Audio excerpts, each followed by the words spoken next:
With me in the studio, criminal lawyer Solomon Friedman, and joining us from Halifax, author and journalist Dan Legere, who wrote the book Duffy, Stardom to Senate Scandal.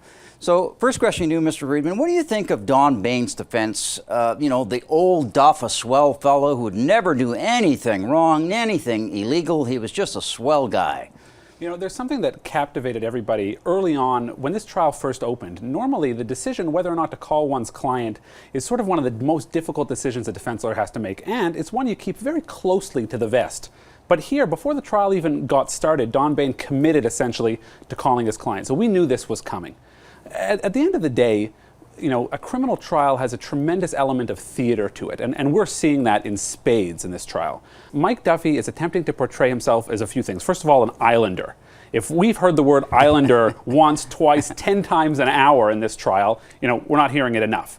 Of course, this is about primary residence. But we're also hearing about Mike Duffy having been led by the nose, the poor, naive Mike Duffy, the inquisitive journalist who was, you know, co-opted into expenses and filing. So Don Bain is trying to paint this picture, and it's going to take an enormous amount of time to counteract the mounds of evidence that he has to respond to.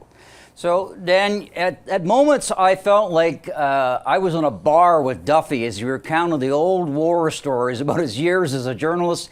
He never seemed to stop talking, but throughout it he was sort of the poor guy who had been misled. Well, you know, in one strange way, you know, Bob, I think there's something to that because, you know, deep down inside, journalists, even the best, even guys like yourself who've been covering the Hill for I don't know how many years, never really know what's going on inside politics. You never really see the insider view, the true view. I think he found out it was a lot rougher and tougher once he got inside the tent. But, you know, I'm kind of mystified by all this, oh, I'm an islander and, you know, a PEI boy, true blue and all that. I just don't see how a judge would fall for that as an argument. Maybe a bunch of gullible jurors, but I can't see a judge really falling for all that guff. The second line of defense, which is that Duffy is this guy who's fallen off the turnip truck and, you know, he's been misled by people like Dave Tuckchuck to file all these expenses, and boy, he didn't know, he had no idea. But this is a guy who actually has been around Parliament Hill for most of his life. He knew how the game was played, and yet he's trying to go play the innocent in Ottawa. Well, we have to remember, you know, this is not about does the judge believe you, right? Very rarely will a judge, after hearing the Crown's case and the defense's case, say, you know what, I believe the accused, it's over. What this is about raising a reasonable doubt. The Crown has that burden, and it's a very significant burden. All Mike Duffy needs to do is raise a reasonable doubt that he had the criminal intent for fraud. Now, you know, this is just the beginning. This is just the testimony in chief. He is up against a very formidable Crown attorney. Mark Holmes is a good cross-examiner, a very good cross-examiner, and he has an enormous amount to work with. For every single explanation of innocence and naivete, there's a document with Mike Duffy or someone else's signature that says he approved a certain expense, and he's going to have to answer for that. Some of these things, too, I think Canadians have got to be shaking their heads that, you know, if you go for lunch with the deputy mayor of some town in BC or whatever, that somehow constitutes Senate business, or going to a funeral is something that's being done on behalf of the people of Canada. These things are all stretchers, but I mean, you know, maybe it is just going to raise the question of reasonable doubt. But you know what? People and Canadians aren't under that same judicial burden, and people are making up their minds about Mike Duffy and about the Senate.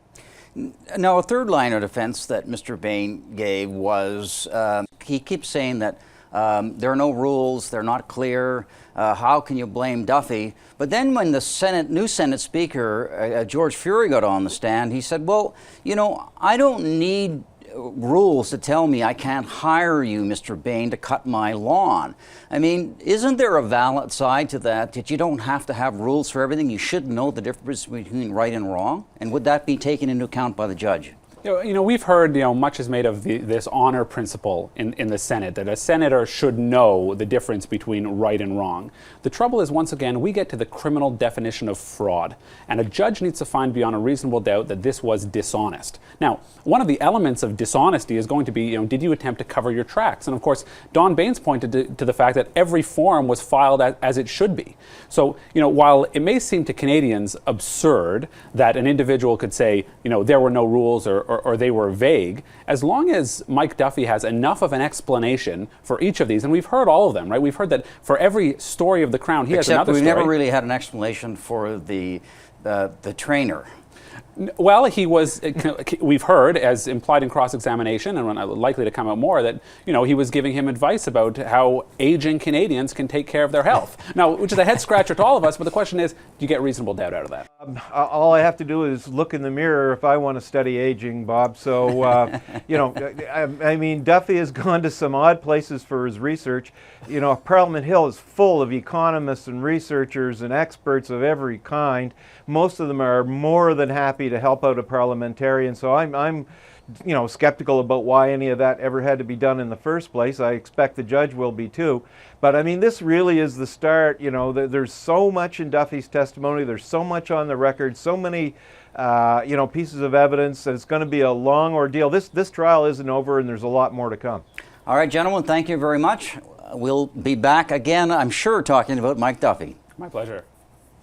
Thanks, Bob.